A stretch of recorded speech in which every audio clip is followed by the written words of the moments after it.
Hyvästele hilseily, elottomat hiukset ja ärtynyt iho ja ota käyttöön suihkusuodatin. Vaikka Suomen hanavesi on laadukasta, voi putkistojen kautta silti liueta veteen metalleja. Sun tukka voi tuntua koppuraiselta, tahmealta, kuivalta, elottomalta. Sitä voi olla vaikea harjata. Vaaleassa hiuksessa sen näkee hiusten vihertävyytenä tai kellertävyytenä. Mä itse huomaan mun tukassa sen raidoista. Aina kampaamokäynnin jälkeen mun raidat on ihanan vaaleat ja tuhkaisen sävyiset, mutta yleensä maksimi 2 viikkoa, niin ne on ihan keltaiset. Siksi kannattaa ottaa käyttöön suihkusuodatin ja nauttia terveestä päänahasta ja elinvoimaisista hiuksista.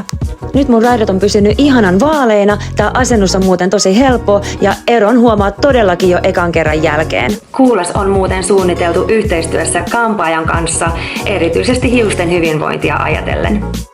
Hyvästele takkutukka ja ota käyttöön Kuulas. Tilaa omasi nyt mairan.fi verkkokaupasta ja hei, muista hyödyntää mun alekoodi.